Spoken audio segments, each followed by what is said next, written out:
So you mean to tell me this nigga driving the car didn't see this big sumo? Y'all, they killing me, bruh. Y'all, please, I love YouTube. I love it. YouTube, I love you. You taught me a lot. You took me out of my comfort zone a lot, and I'm learning a lot of shit by being up here. But why? Why do y'all do this? Turn up with your dogs, or you gon' turn up by yourself. You gon' go get on your grind, or you gon' sit and ask for help. They call Brody by himself. He just made a nigga melt. He been fucking up his money. He ain't never needed help. They got the whole gang locked down. They heard we sliding. We in the whip 5%. Don't know who driving. It's showtime! YouTube, what up, man? It's your boy Kim Moneybag, and yes, I'm back with another video, my G. We gonna do a reaction to 1,000 Ways to Die. Now, we all know this crazy ass show series we used to watch when we was growing up. Still one of my favorite, to be honest. A whole bunch of shit in it, but hey, you know, at the end of the day, they give us the good entertainment. Now it's 34 of these, but we only gonna do 10 like that. So let's start off with this one, y'all. Let's see how let's see how it is.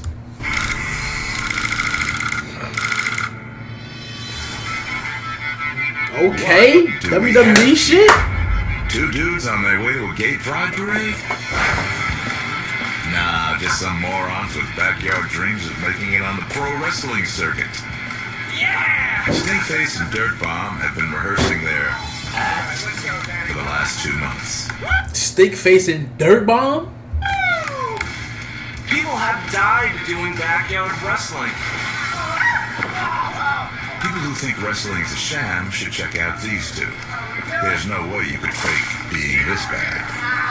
They don't realize the danger they're putting themselves in. You have trained wrestlers that break their necks, so the odds of these guys hurting themselves are extremely high. They ripped off stunts from other acts. Here we go. What? And even had a few of their own. Did this nigga just hit him with a staple gun? One was called Lights Out. Another they were trying out for the first time, the Chest Whacker.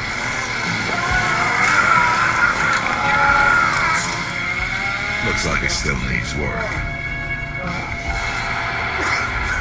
But hold on. Shouldn't the guy who just got whacked? Stinkface and Dirt Bomb didn't realize it, but fluorescent bulbs contain mercury vapor, an odorless, colorless substance. Over the last few weeks, Dirt Bomb was smashed with over 200 tubes, breathing in the toxic dust. Even worse, his open stapler wounds acted as a direct conduit to his bloodstream. Dirt Bomb didn't know it, but he was mainlining mercury. The exposure of mercury through an open wound can increase the toxicity associated with mercury. The cumulative exposure by the sheer volume of the number of light bulbs would have accumulated in his respiratory. What is this? This 1,000 Ways to Die, listen, right? Excuse me, y'all. I love your show.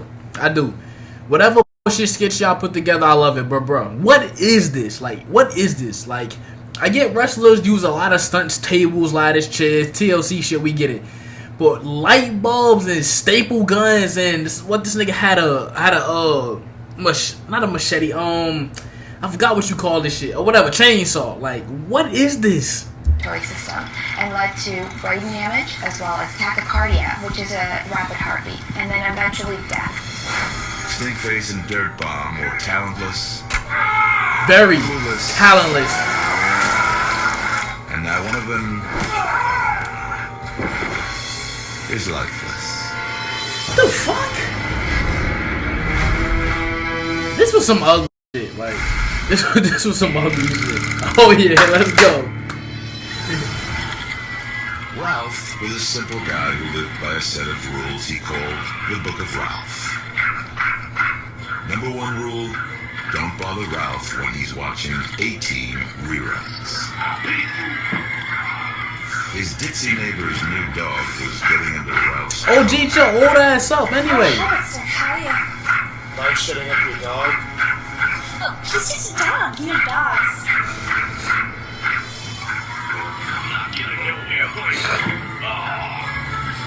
The dog kept ruining Ralph's 18 mojo. It was time for Plan B. Don't tell me about to kill a dog. Weapons are a guy's best friend. Better not kill that dog, nigga. Ralph chose a high-powered hunting slingshot. A slingshot can reach the velocity of up to 200 miles an hour, up to 100 yards. Enthusiasts have taken down as large as a deer or a boar. The slingshot has also been modified to do fishing, and they've been known to take out a shark of up to... If he slingshot this little ass poodle, or whatever type of dog this is, I'm really not too familiar with dogs. I want a poodle. That's why I always mention poodles. So for y'all who f me, comment down below what day you gonna buy me a poodle. But this nigga better not slingshot this poodle. 365 pounds. Imagine that.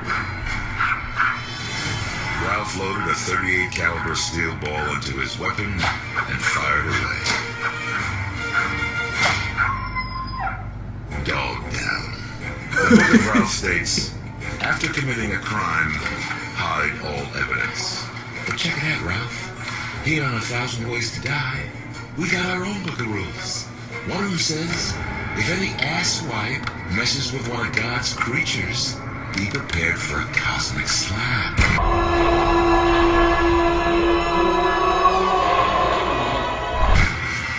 Upside the head. Our poor ladder climber, Bruh! catching his leg, and he smashed his head into the floor. Y'all look at the side he made when he fell. Come on, bro. Bro, look at ah!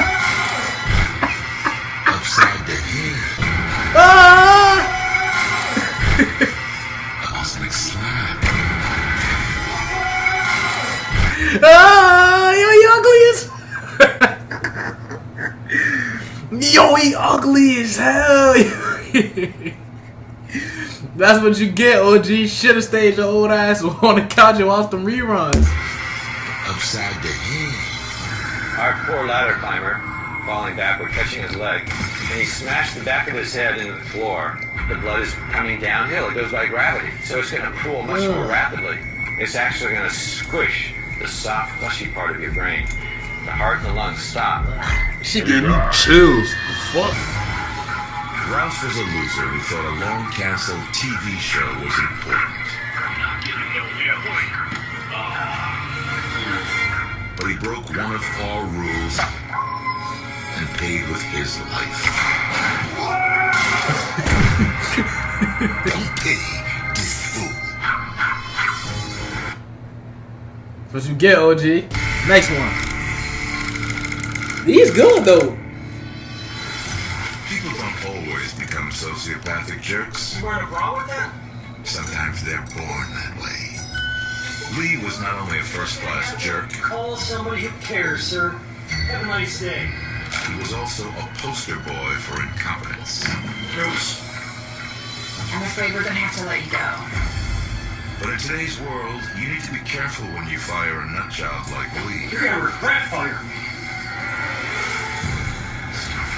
Because that may be just enough to turn a jerk into a killer.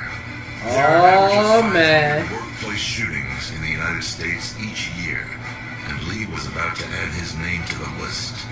His weapon of choice? A single-shot bolt-action rifle.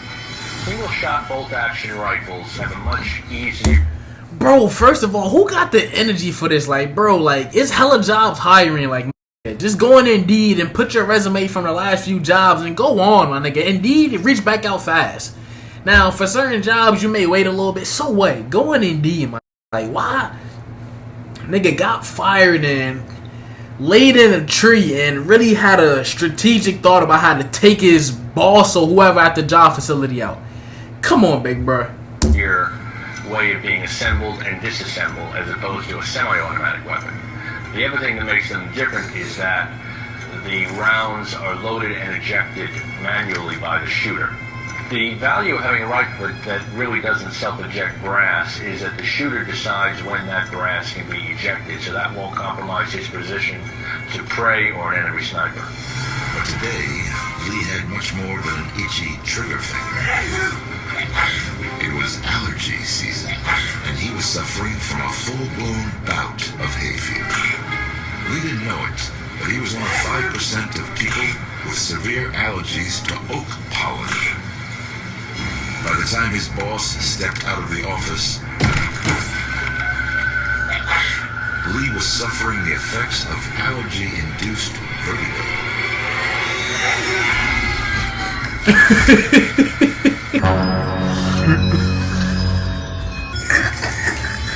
This individual, who was in a tree with likely tens of thousands of pollen particles, Bruh, what? developed a severe allergic reaction. He developed a sense of vertigo caused by allergic inflammation in the ear canal. He felt a sense of dizziness and subsequently fell from the tree. The fall from the tree resulted in the compression of the cervical spinal cord, causing the person's paralysis and subsequent death. The fact that there's so much science behind this is crazy. Like, this got fired from his job, scoped out his boss. When she came out for him to kill her, this already damn near dead because of a pollen. Oh, listen, y'all, a pollen allergy. This is some shit. Like, Lee was an angry bird Call somebody who cares, sir. who didn't like what he heard. I'm afraid we're gonna have to let you go. So he trying to called kill the my tree baby? and squeezed, then sneezed. It doesn't take much analysis. He died from this. Bro, come on. What's the title of it? Alright. Nigga like the Undertaker. Cedric was a rock and roller in dire need. His tour bus had just broke down in Provo, Utah, and he was out of drugs. If you've ever tried to score drugs in the Mormon-centric Provo, you know how big a problem this was. I'm holding the drugs here. One of his roadies had a suggestion. Where you get high with your own ass? The roadie was referring to something called Jenkem. Jenkem is a recreational hallucinogenic drug made by fermenting raw sewage. This would include defecating into a container, sealing it, and then huffing it. Hydrogen sulfide gas is produced as a result. It's then inhaled, which is what causes hallucinations. Soon enough, Cedric was rolling down his own Hershey highway. For the next few days, Cedric went on a Jenkem bender. Taking a shit? The high from Jenkem is very similar to that of, say, brush or glue or, paint. And what it is that kind of gives you a hallucination. Listen, y'all, right? We all try different shit, right? I can say, we tried a few drinks. We tried weed, miles, whatever, vape, cigarettes, like the simple shit. But what in y'all right fucking mind be making y'all want to try all this exotic shit? Like, you take this, you cut this up, you wrap it in that, then you add this into it to intensify. Nigga, no! Stop trying that bullshit. Y'all nigga inject everything.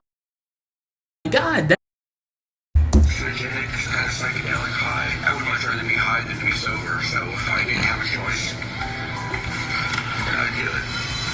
Unfortunately for Cedric, his ass stash went dry. Come on, give me something. Victoria Station. Come on. And then, vision. Ah, yes. The Marlowe was standing right before him.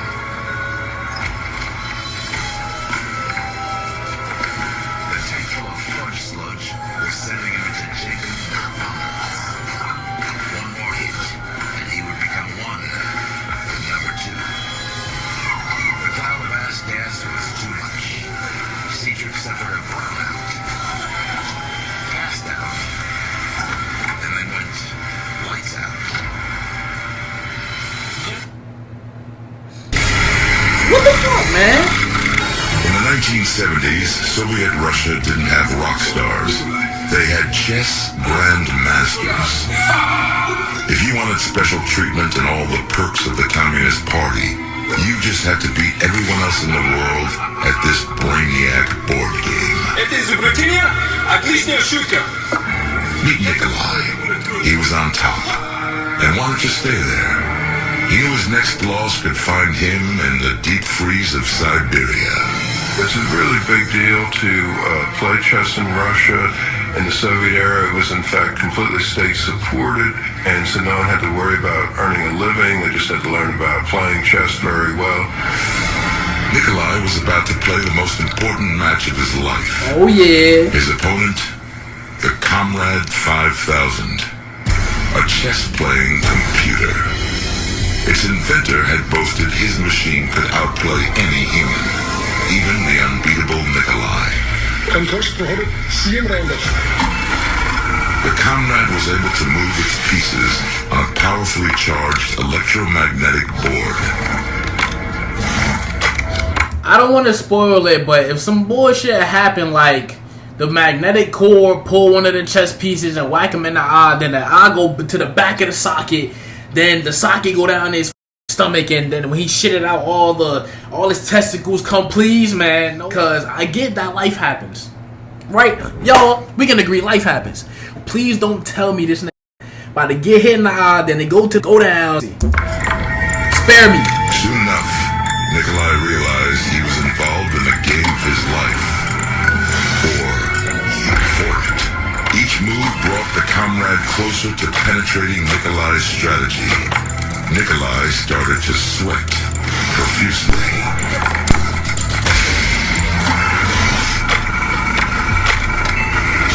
He had the Comrade in check and went in for the kill.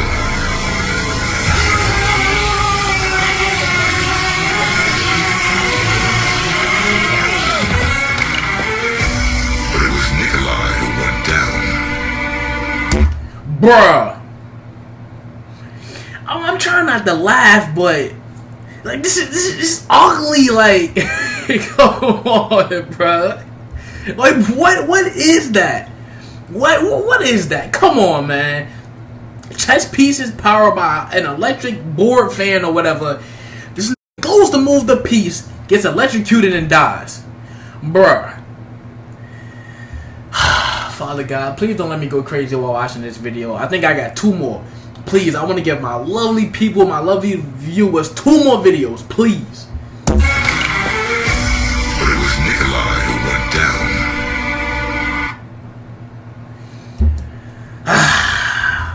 Y'all, let me go to the other folder real quick. This one, then the next one after that. But if we're going to do these last 2, then I'm going to cut it.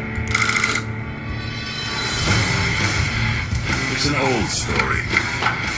A young prodigy with the potential to be the best in the world fritters his life and talent away with booze and drugs. Say hello to Brandon, the once and future king of skateboarding, and now a burnt-out has-been. Nigga got some moves, alright. He still has his skating chops, but these days he spends his time terrorizing pedestrians and baiting security guards. Kids used to look up to Brandon. They all wanted to be security, not a real job. They just throw a weed off of him and tag along while he gets wasted. I've probably known way too many guys that had all the skill there, all the talent, but blew it on, drugs and alcohol and partying stuff. It's just unfortunate, but it happens a lot. On a day like any other for the wasted wonder boy, Brandon was showing flashes of his old self. But an unseen rock brought him back to reality. I don't even want to play it. I know it's about to be some cliche shit. Y'all, I'm sorry. Let's go. Of his old self.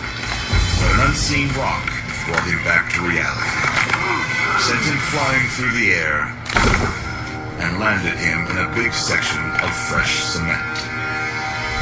The impact knocked him out cold, and Brandon was about to become a permanent part of the sidewalk. Wet cement solidifies through a chemical process called hydration. Unfortunately for Brandon, it was quick-dry cement, and within a few minutes, the unconscious skateboarder was set in stone.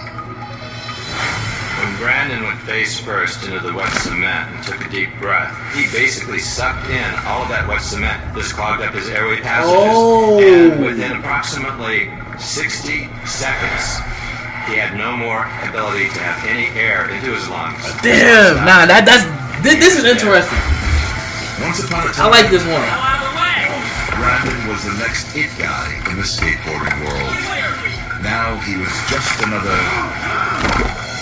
I like this one. The reason I like this one, I can say the most, is because I can say it actually made the most sense. Like I said, like all these videos got some other shit to it. Like the way these niggas going out is something different. But I can say that made the most sense due to the fact that Big Bro was trying to be on some cool shit. Nigga breathed in the cement and it was just over for him. But that actually makes sense though. Like, you know, shit was still kind of drying up, so it was a little still on the moist side, and he inhaled it. Alright, that makes sense. Last one, y'all.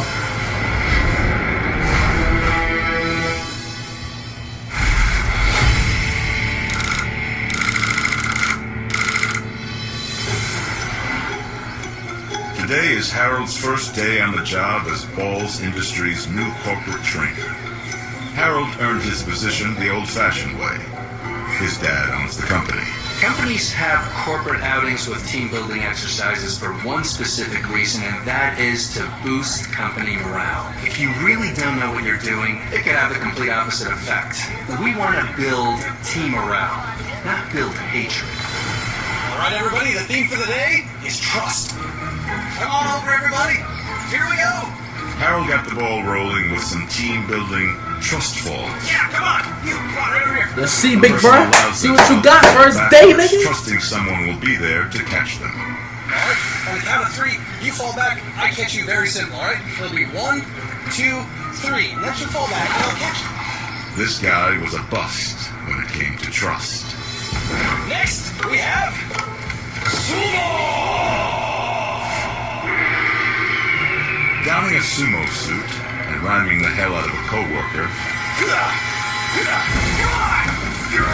is supposed to be fun. Give me some, give me some. But Harold just wanted to prove that he was the best. Come on! Forget it. I'm not feeling it. Can't get in there. Jen had barely recovered from her trust fall when she found herself the target again. High five, come on! And she wasn't happy about it. All right, show me what you got. Come on, give me something. Give it to me. You got nothing. Come on. Displaying the complete lack of sense he was famous for, Harold set up the sumo area on the edge of a steep cliff.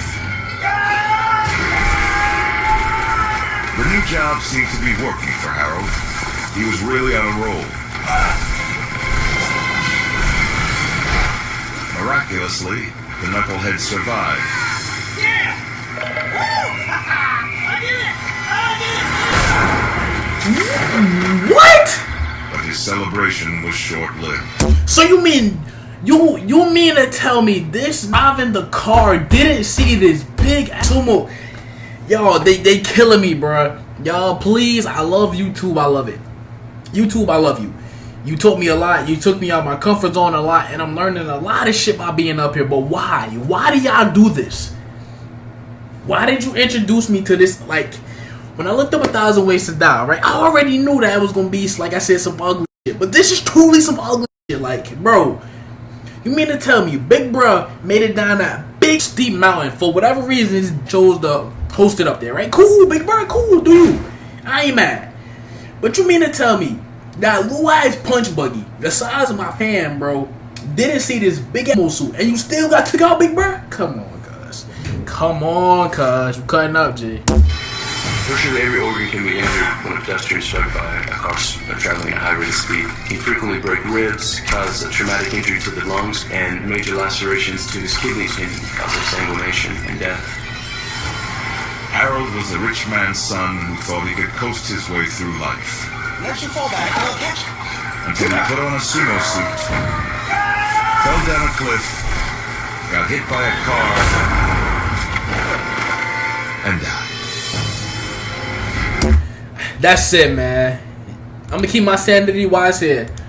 Y'all, I can't even try to keep it, y'all, I'm gonna just say, man, I appreciate y'all for watching with me. Comment down below how much you thought that was some ugly shit. It gotta be at least a 10. From 1 to 10, how much you thought it was some ugly shit. If I don't see all 10s, y'all bullshit. But I'm gonna say I had fun, man. I love doing these reactions. 25 minutes. I love the fact that, you know, I'm creating better content, you know, more energy. I feel myself getting very comfortable with the camera as time goes on. So, y'all, I appreciate y'all for being with me. I love y'all Cold Stone Creamery head niggas, and, you know, we about to be out, man.